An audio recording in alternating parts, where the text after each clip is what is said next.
안녕하세요. 한의사 이경입니다. 자, 저번 시간에 이어서 양 한방의 대결. 자, 비만 치료를 할 때 어떤 점에서 서로 우위가 있고 또 단점이 있는지 한번 알아보는 시간을 갖도록 하겠습니다. 왜 한방에 대해서 이런 점은 문제가 있지 않냐 생각하시는 거 있다고 하셔서요. 네. 뭐 사실 문제라기보다는 이제 많은 분들이 또 궁금해 하실 수도 있는 부분이기는 한데, 요즘에 이제 사실 한의학도 굉장히 이제 과학화가 많이 되면서 여러 가지 연구도 진행이 되고, 이제 굉장히 많이 발전하고 있는 걸로 저도 알고 있는데, 사실 그래도 이제 많은 분들이 조금은 좀 고민하시고 걱정하시는 게 아무래도 이제 약재들의 사용이나 이런 것들을 최대한 안전하게 하시겠지만, 결국 이제 이런 약재들을 이제 우리 몸에서 이제 해독하는 장이 간에 조금 좀 무리가 되지 않느냐, 이런 걱정을 하시거나 하시는 분들도 있거든요. 네, 근데 사실은 이 부분이 조금 억울한 부분이 있는 게요.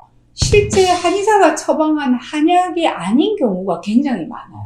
경동시장에서 그냥 사드신다거나, 뭐, 자의적으로 또 무슨 탕정원 같은 데서 그게 다 이렇게 포에 들어있으면 다 한약인 거죠. 그렇죠. 네, 그러다 보니까 이게 억울한 누명도도 많이 썼고, 사실은 모든 약재들이 아시겠지만 간 손상을 가져올 수 있잖아요. 그렇죠. 네. 그런데 치료 중에 양약에 의한 거일 때는 어쩔 수 없다고 생각을 하시는데, 한약에 의한 것일 때는 이게 특정한 이쪽에만 문제가 되는 경우들이 있어요.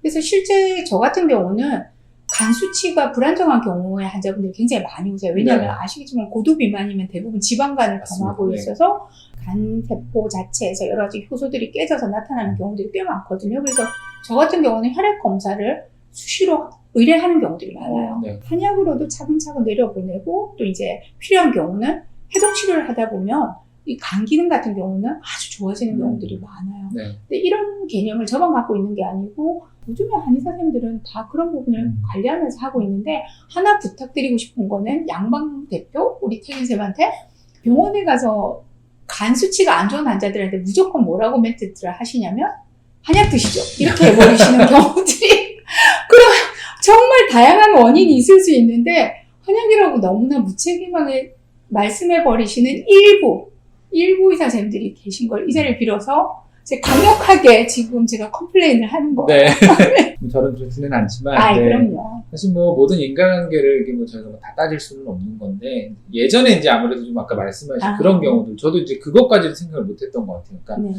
저희가 볼 땐 다 이렇게 들어있으면 다 한약이니까. 근데 이제 사실은 또 우리나라의 좀 몇몇 분들 같은 경우는 이렇게 좀 효능이 확실하게 입증되지 않은 그런 것들을 또 이렇게 좀 건강에 도움된다고 드시는 분들이 많잖아요. 맞아요. 그런 분들이 조금 좀 그렇게 되는 게 그게 좀 와전됐던 것도 좀 있었던 것 같습니다. 네네. 자, 그런데 환자들이 찾아와서 제가 살짝 뭐 한방의 우위를 더 얘기하고 양방을 조금 낮춰야 될 필요가 있을 때 말할게요.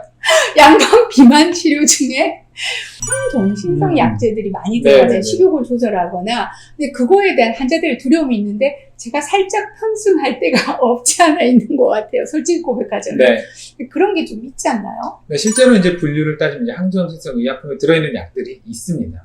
그게 이제 아무래도 머릿속에 자라가는 여러 가지 호르몬들을 컨트롤하는 약이기 때문에 이제 그렇게 분류가 되어 있는 건데, 사실 이제 그런 약들을 그런 분류에 넣어둔 이유는 사실은 중독이 될 수 있기 때문에. 그러니까 이제 아무래도 약을 오래 먹으신 분들 같은 경우는 이게 나중에는 내가 살을 빼고 싶어서 약을 드시는 게 아니라 약을 안 먹어서 좀 불안해져서 약을 자꾸 찾는 분들이 실제 계세요. 그래서 어떻게든 그런 것들은 이제 용량이 높을 때, 그리고 이제 기간을 오래 사용했을 때 발생하기 때문에, 사실 이제 장기간 오래 처방할 수 있는 약들 위주로, 혹은 이제 그런 약들은 이제 최소한의 이제 기간을 좀 지켜서 요즘에는 이제 사용을 하려고 하고 있고, 실제로 저희가 이제 사용하는 처방 프로그램에서 이제 그런 게 다 자동적으로 점점 뜨게 체크가 되고 있거든요. 그래서 다른 데서 처방을 받으셨어도 저희가 확인할 수 있고, 그러니까 그런 식으로 좀 최대한 안전하게 처방을 하려고 하고 있습니다. 이제 그런 쪽에 분류가 되어 있는 거지, 이제 대부분의 분들이 이걸 먹으면 다 쉽게 말해서 막 소위 내가 미치는 거 아니야? 약간 이런 걱정을 하시는 분들이 실제 있어요. 그거보다 또 내성에 대한 걱정들을 많이 하시는 것 같아요. 사실 이제 내성도 결국 이제 약을 오래 드시다 보면 그 약을 내가 먹었을 때 옛날엔 이용량으로 잘 들었는데 요즘에 이제 잘 안 듣게 되는 그런 상황인 거죠. 그래서 이제 너무 장기간 약에만 의존해서 약을 자꾸 드시려고 하시면 안 되고, 내성이 오시면 사실 더 센 약을 자꾸 찾기보다는 차라리 약을 다 내려놓으시고 정말 한 3개월 정도는 일단 최대한 약이랑 좀 멀어지시라고 항상 설명을 드리긴 합니다. 내성이 왔다고 사실 정확히 얼마 기간 동안 약을 안 먹어야 된다 이렇게 정해진 건 없지만, 항상 말씀드리는 게 언제나 제일 중요한 건 솔직히 저희 건강이잖아요. 건강하려고 다이어트 하는 건데, 어느 순간 너무 약에만 집중해서 이 건강을 해치는 다이어트를 하고 계신 분들이 너무 많아요. 그래서 최대한 이제 그런 것들을 좀 잡아드리고자 네. 진료 볼 때 좀 노력을 많이 하고 있습니다. 사실은 포인트는 이건 것 같아요. 방법들은 여러 가지가 있고 그 방법들을 좋은 음식을 만드는 칼로 쓰는지 사람을 지르는 칼로 쓸 건지 그걸 결정하는 거는 갖고 있는 사람들의 마인드인 것 같아요. 네. 그래서 좋은 의사 선생님을 만난다면 한방이든 양방이든 도움을 당연히 받을 수 있을 것 같고요. 자, 그래요? 자, 하나만 더요. 간혹 환자분들이 복부에 지방흡입을 하고 오시거든요. 근데 저는 사실은 그거 정말 의미가 없다고 생각하는 경우가 많아요. 왜냐면 지방흡입은 굉장히 쉽게 이렇게 빼낸 방법이지만 간혹은 왜 전문으로 그것만 하게 되는 경우들이 있잖아요. 그 금방 들이차는데 얼마 걸리지 않는다고 저는 생각하거든요.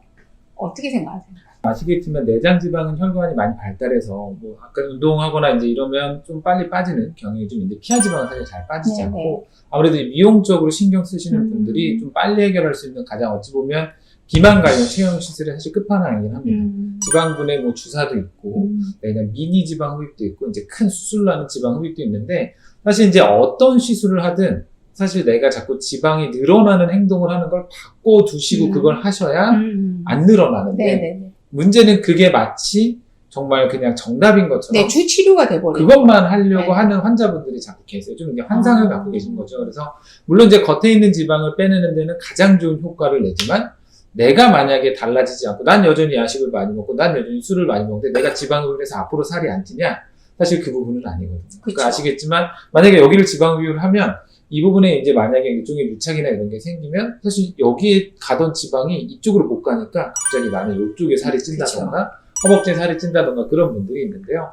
이제 그런 분들한테도 이제 뭐 저는 지방흡입을 하고 있지는 않지만 지방흡입을 하는 데서 요즘에 많이 관리를 해주기 위해서 교육도 하시고 처방도 하시고 하시는 걸로 알고 있어요. 그래서 그렇게 이제 최대한 흡입을 같이 병행을 하면서 내가 식단 조절이나 이런 것들도 같이 해주시면 그 시술을 받으신 효과를 내실 수는 있습니다. 근데 대부분 그걸 같이 안 하시더라고요. 그래서 제가 생각할 때는 가장 주된 거는 결국 식단과 운동과 전체적인 몸에 이제 떨어진 시스템을 바꿔주는 도움을 줘야 되지만 지방흡입은 사실은 약간 미용적인 차원에서 접근하는 게 옳지 않을까 하는 생각이 개인적으로는 조금 네. 있어서 여쭤봤습니다. 사실 이제 아무래도 아시겠지만 이제 건강과 관련된 건 내장 지방이고 이제 피하 지방은 사실 이제 미용적인 부분과 네. 관련이 깊잖아요. 그래서 저도 지방분해 주사를 놓거나 아니 좀 커져 있는 근육에 이제 보톡스를 시술을 하고 아니면 이제 조금 탄력이 떨어진 부분에 탄력을 올려주는 레이저를 해드리고 있어요. 그러면 이제 실제적으로 좀 만족도들도 괜찮으신데 한방 쪽에서는 그렇게 조금 해드릴 수 있는 게 좀 있는지.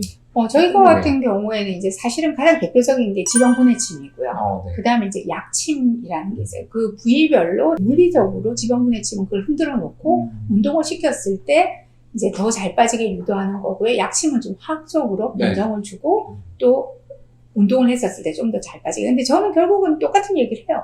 이걸 분해시켜 놨는데 도움을 줘봤자 내가 배출시키는 거는 운동은 꼭 병행을 해야 한다고 말씀을 드리고 있고요.